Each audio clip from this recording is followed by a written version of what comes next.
দুনিয়াকে তালাশ করে, কেউ মওলাকে তালাশ করে, কেউ অন্যকে রাজি করানোর কাজে নেমে যায়, কেউ রিজিক দাতাকে রাজি করার কাজে নেমে যায়। যার যার রাস্তা ভিন্ন, যার যার রাস্তা। এবার একটু খেয়াল করবেন, আশা করি ইনশাআল্লাহ আপনাদের সাপোর্ট থাকলে, মওলার দয়া যদি আমি গুনাহগারের উপর থাকে, ইনশাআল্লাহ আমি খেদমতটুকু প্রেজেন্ট করার চেষ্টা করছি। দুনিয়ার একটা নিয়ম আছে, যে যার জন্য করে তাকে সে স্মরণ রাখে, যে বিপদে সাপোর্ট করে না আমরা তাকেও স্মরণ রাখি, কিন্তু এটা হচ্ছে নেগেটিভ সাইড। একটু বুঝবেন, এটা হচ্ছে নেগেটিভ সাইড। কেন স্মরণ রাখি?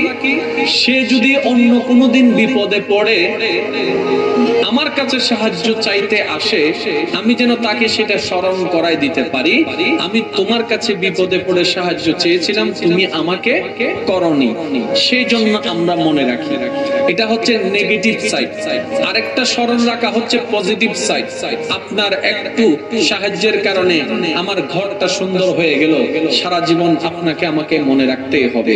আপনার একটা বিষয়ের কারণে আমি বিদেশ গিয়ে লক্ষ টাকা কামাই আসলাম, আপনার এই হেল্পের কথা আমার সারা জীবন মনে রাখতে হবে। আমার পড়ার জন্য গাইড ছিল না, আপনি আমাকে গাইডের ব্যবস্থা করে দিয়েছেন, এই হেল্পের কথা সব সময় মনে রাখতে হবে। কথা বলেন ঠিক কিনা? এবার যারা পজিটিভ হেল্পটাকে মনে না রাখে তাদেরকে জগতে কি বলে? নাশক। অনেকে বেঈমানও বলে। পজিটিভ সাইডটাকে যদি কেউ স্মরণ না রাখে, অর্থাৎ আপনি কারো উপকার করলেন, সে মনে রাখলো না, চোখ উল্টে ফেললো, আপনি তখন তাকে বলবেন নাশকর বান্দা, বেঈমান বান্দা। কথা বলেন ঠিক না? এবার আসুন, এই একটা পয়েন্ট মনে রাখবেন। দ্বিতীয় নাম্বার পয়েন্ট একটু খেয়াল করুন। কেউ কাউকে ভালোবাসার জন্য বিশেষ কিছু কারণের দরকার, এটা এক রকমের ভালোবাসা। আবার কিছু ভালোবাসা হয়ে যায়। কথা বলেন না কেন? যুবকরা কথা না বললে কেমনে হবে? যুবকরা বলেন না ঠিক কিনা? কিছু ভালোবাসার কারণ লাগে না, হয়ে যায়। কিছু মহাব্বতের কারণ লাগে না, এটা হয়ে যায়। কখন হলো জানি না, কেমনে হলো জানি না, এটা হয়ে যায়। এটা এটা এটা হয়ে যায়। এই দুইটা পয়েন্ট মনে রেখে এবার সামনে আসেন। জগৎ আমাদেরকে জিজ্ঞেস করে, জায়গার তুলনায় মানুষ কম হয়েছে না বেশি? তার লেভেলে জায়গায় তুলিয়ে নিমকেলে যোগ্য হয়ে না, জায়গা নহলে হতুন ফৌরি যাব। এখন একটু খেয়াল করবেন, আমরা জগৎ আমাদেরকে প্রশ্ন করে, মুসলমানদেরকে প্রশ্ন করে, নবীকে এত ভালোবাসো কেন, এত নবী নবী করো কেন? আমাদের ঈমান উত্তর দেয়, আর কি কি করব সেটাই তো তোমরা বলো। নবীকে বাদ দিয়ে তো আমরা কোনো কিছুই দেখি না, কোনো কিছুই দেখি না, কোনো কিছুই দেখি না।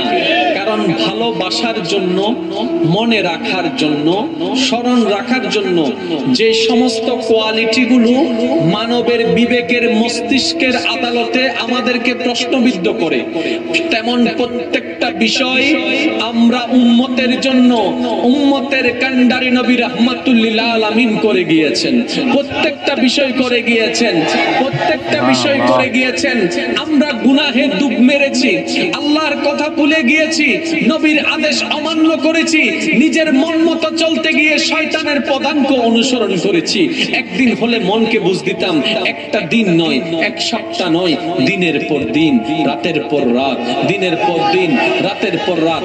বাহিরে গিয়েছি, সেখানে আল্লাহর আদেশ অমান্য করেছি। ব্যবসায় গিয়েছি, সেখানে আদেশ অমান্য করেছি। যেখানে সংসার করেছি, সেখানেও আদেশ অমান্য করেছি। সম্পদ ভাগ বটারার সময় আদেশ অমান্য করেছি। সম্পদের লেনদেনের সময় আদেশ অমান্য করেছি। পানি খাওয়ার আইনে আদেশ অমান্য করেছি। খাবারের বিধানে আদেশ অমান্য করেছি। হালাল রুজি অর্জন আচরণের ক্ষেত্রে আদেশ অমান্য করেছি, মায়ের ব্যবহারের সময় আদেশ অমান্য করেছি, মা বাবার হকের সময় আদেশ অমান্য করেছি, করতে করতে করতে করতে করতে গুনাহের পাহাড় বানাই ফেললাম সারাটা জীবন। জিন্দেগির প্রতিটা মুহূর্তে যদি অনুবীক্ষণ যন্ত্র দিয়ে যদি দেখা যেত, আমরা দেখতাম আমাদের জীবনের সকাল বেলা পাবে ভরপুর, দুপুর বেলা পাবে ভরপুর, আসরের বেলা পাবে ভরপুর, মাগরিবের বেলা পাবে ভরপুর, রাতের বেলা পাবে ভরপুর, শনিবার পাপ, রবিবার পাপ, সোমবার পাপ, সারাটা জিন্দেগি আমার আপনার সকলের একই অবস্থা। পুরুষ হোক কিংবা নারী হোক, জোয়ান হোক কিংবা বৃদ্ধ হোক, পাপে ভরপুর, গুনাহে ভরপুর হয়ে গেলাম।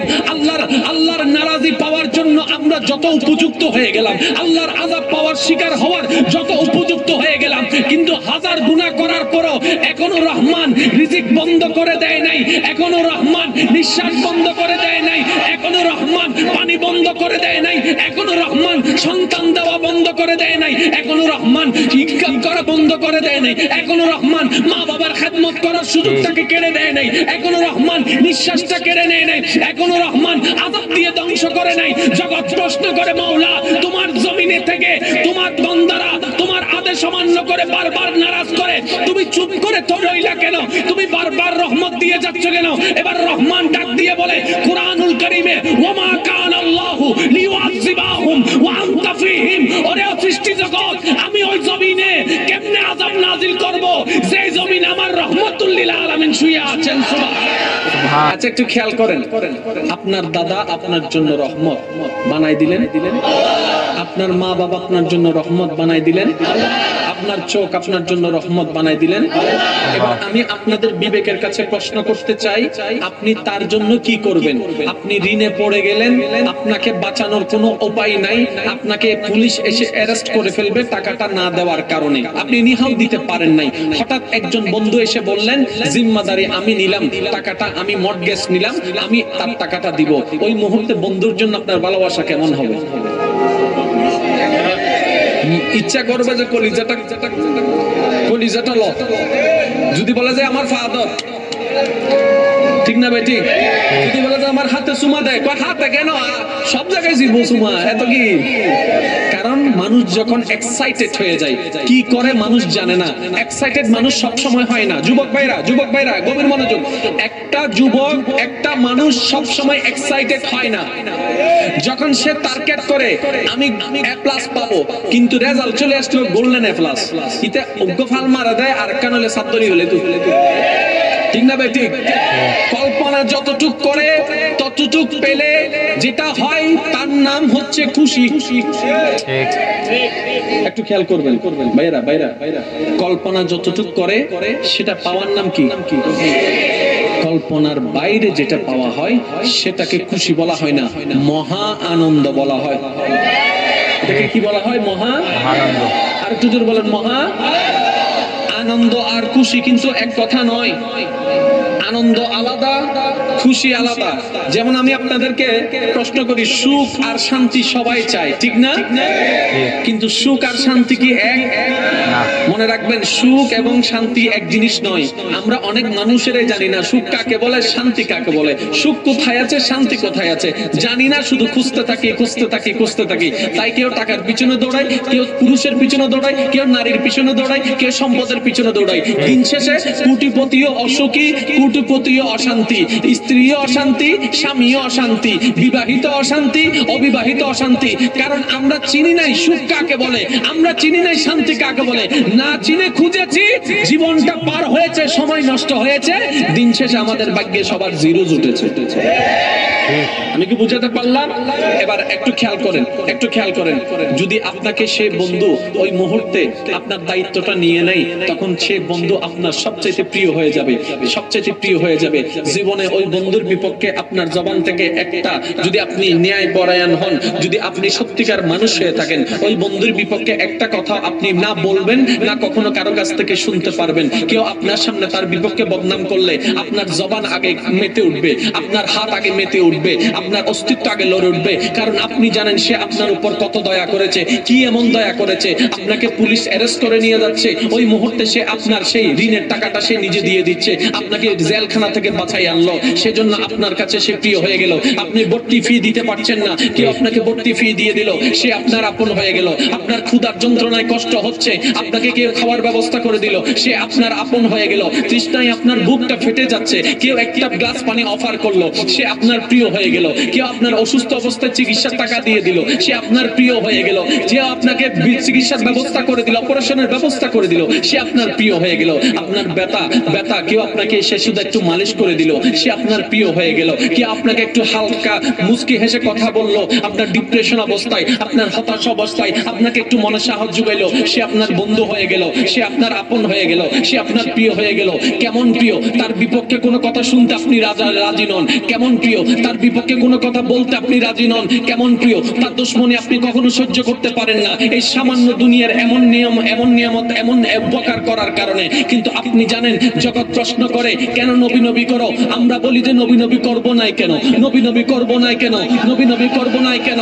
আল্লাহর জমিনে দাঁড়ায় গুনাহ করেছি, আল্লাহকে নারাজ করেছি, আল্লাহর রহমত থেকে আমাদেরকে বঞ্চিত হয় দেয় নাই। এটা হচ্ছে নবী রাহমাতুল লিল আলামিন। আল্লাহ দরবারে ফরিয়াদ করে, ও আল্লাহ, আগের যুগের বান্দারাও তোমার বান্দা, আমার উম্মতরাও তোমার বান্দা, আগের নবীর উম্মতেরাও তোমার বান্দা। আল্লাহ, সব বান্দা তো নিয়ম একরকম হতে পারে না। রব্বে কারীম জিজ্ঞেস করে, ও হাবিব, তাহলে আমি কি করব? এবার আল্লাহ পাক রব্বুল আলামিনকে আপনার আমার নবী বলে, ইয়া রাব্বুল আলামিন, আইনটা একটু পাল্টাই দেন না, আইনটা একটু পাল্টাই দেন না, বিধানটা একটু পাল্টাই দেন না, নিয়মটা একটু পাল্টাই দেন না। ও আল্লাহ, আল্লাহ পাক বলে, হাবিব, আমি কি করব? আপনি বলেন না। আমার নবী, আপনার নবী, হায়াতুন নবী, জিন্দা নবী, মায়ার নবী, নূরের নবী, আটকানা জান্নাতের মালিক নবী, দু জাহানের বাদশা নবী, উম্মতের কান্ডারি নবী, রাহমাতুল লিল আলামিন নবী বলে, ও আল্লাহ, মুসার উম্মত তোমার বান্দা, আমার উম্মত তোমার বান্দা। আমার উম্মত তো অনেক গুনাহ করবে, কারণ বিজ্ঞান উন্নত হবে, অনেক কিছু তার হাতে আসবে। এরকম গুনার কারণে যদি তুমি আযাব দিয়ে দাও, আমার উম্মত ধ্বংস হয়ে যাবে। আমার উম্মত যদি ধ্বংস হয়, আমি নবী কষ্ট পাবো। তাদের যদি রিজিক বন্ধ হয়, আমি নবী কষ্ট পাবো। আল্লাহ পাক বলে, আমি তো আপনাকে কষ্ট দিতে চাই না। এবার আমার নবী বলে, আল্লাহ, আমার উম্মতের গুনাহগুলোকে তুমি গোপন করে রাখিও, রহমত তুমি বন্ধ করিও না। বলেন সুবহানাল্লাহ। তো গাইস, এই পর্যন্ত আমাদের ভিডিওটা আসলে যদি আপনাদের কাছে ভিডিওটা ভালো লাগে, অবশ্যই লাইক, শেয়ার এবং আমাদের চ্যানেলটিকে সাবস্ক্রাইব করুন। আসসালামু আলাইকুম।